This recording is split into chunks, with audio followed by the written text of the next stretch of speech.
Okie dokie, here we go, folks. Welcome to 2025, and I'm getting back to some pencil and paper drawings for a little bit.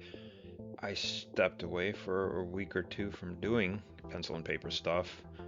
Been working on some other projects, taking a giant course on PyTorch and learning some of the behind the scenes machinations of the AI and how to use PyTorch and all that kind of fun stuff for machine learning, how that works, the tensors, the mathematics, blah blah blah, etc. etc. It's kind of interesting, kind of cool, nerdy deep dive into that world, I guess. And doing a lot of Blender work, just stepping through a lot of tutorials, hitting things that I've been kind of ignoring for a long time in terms of fleshing out that Blender knowledge, working on some bigger projects. I got one in the works right now, which I hope to do a presentation on. One is one of those snowball situations where I was just trying to make some get one idea out of my head. It turned into a monster project with some landscape and busted into some geonodes and all over the place. But it's turning out to be pretty interesting. It looks kind of cool, I think. We'll see what the people out there think when I put it together. But here I am just doing some practice, limbering up. It's been a while since I put pencil to paper, and I noticed for myself that it vanishes real quick these days. I don't know why, but the perspective gets a little trickier as the Alzheimer's sets in, I guess. You forget, or it just doesn't look right without constantly practicing it.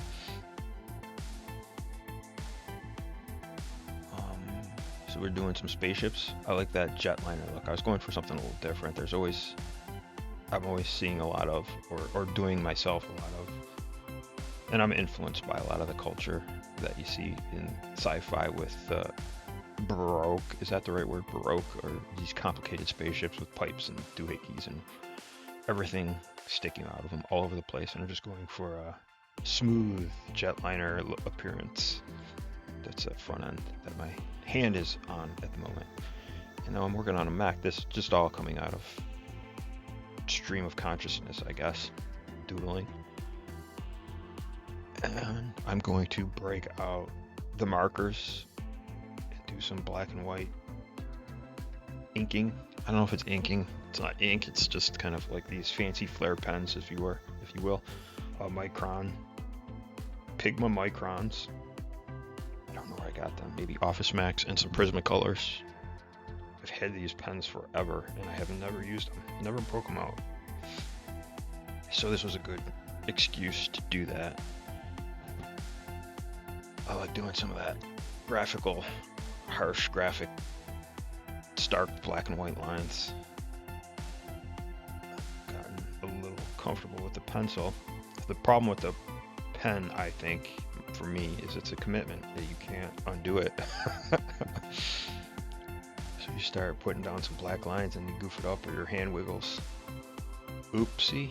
And that's another thing. I'm trying to keep from spinning the book around, and as I'm doing a lot of these smooth curvy lines, it takes a lot of concentration to do a curved line on the bottom part of my hand arc, so I could get.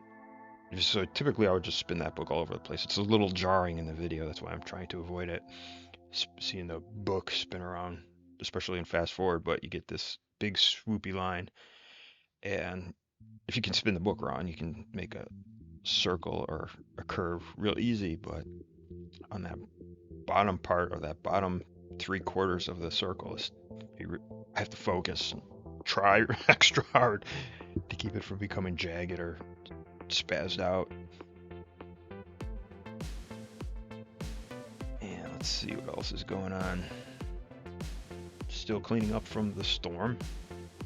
I actually burnt through 2 electric chainsaws and ended up borrowing the gas one from my neighbor, cutting through some of those trees that have fell down from Hurricane Helene. just kind of upsetting because them chainsaws ain't cheap, those electric ones. The one is just completely shot. I don't know why. It won't activate anymore. I don't know if there's a controller board in there or whatever. And the second one, the drive gear, that's probably a little more fixable. The drive gear for the blade is all rounded out.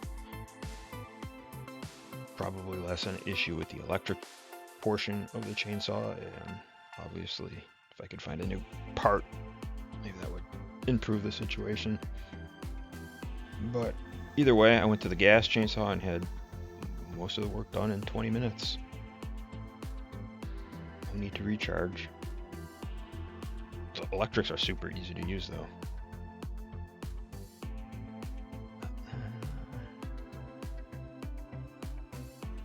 I'm just rambling, forgive me.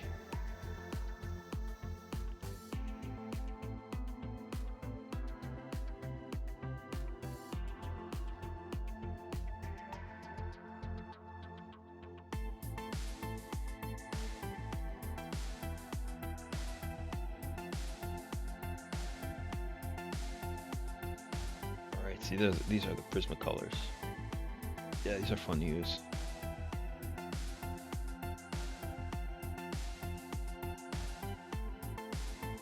And I'm not always so sure what I'm doing here. I'm just kind of outlining it or drawing over it. I don't have any plan. I always think I should be doing something more or better, or there's a better use for it than just outlining it, and I should be focusing on my highlights and your dark portions, your highlights and shadows. But not knowing what I'm doing, I'm just outlining it. Tracing the pencil drawings. Slowly, like I'm almost working up the bravery or the courage to attack it with some dark lines or some dark areas. I'm afraid to lose the detail or whatever in the drawing. And you got the Prismacolors or these microns, these Pigma, P-I-G-M-A, these microns are really cool, man. They got super fine. This one is almost like a needle point. Dive into some of that detail.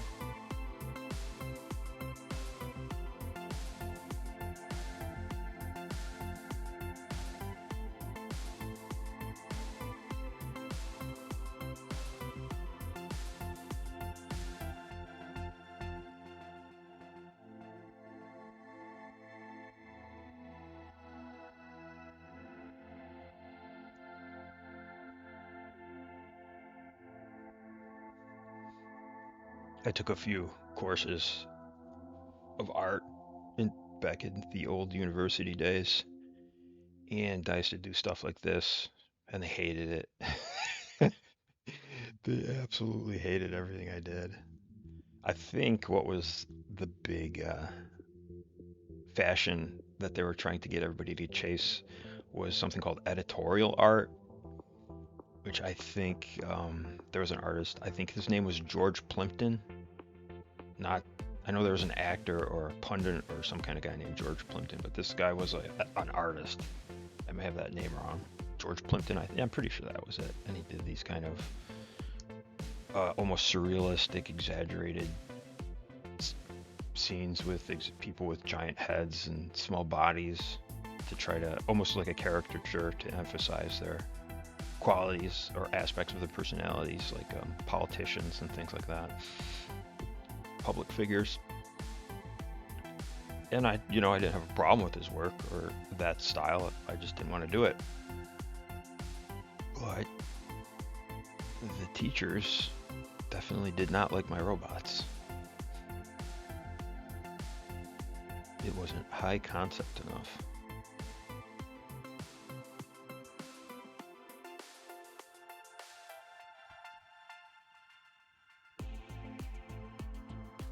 No, this is, again, just some acrylic and water. So I have a little water dish off to the side, and I'm just mixing it up, thinning it out when I try to get some gray.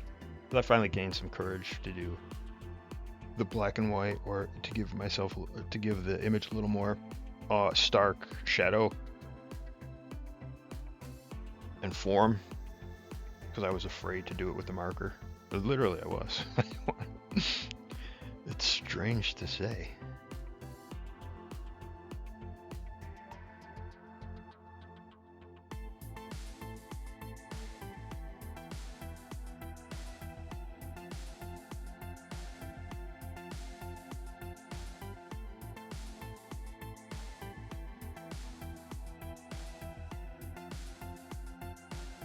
And I think we are coming to a bit of a conclusion here. This was fun, actually. I had fun doing this. I kept coming back to this. I thought I was going to be done, and then I sat back down and did a little more. So when I figured I would crack out the markers, you know what, let's give those things a try. I've never opened them. I wonder if they're still working or they're dried out. If they have an expiration date.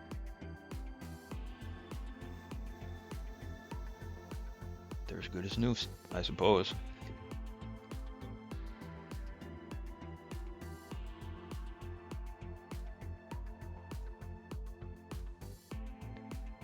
Okie dokie. So we're drawing to a close here. If you stuck around this long, I greatly appreciate it.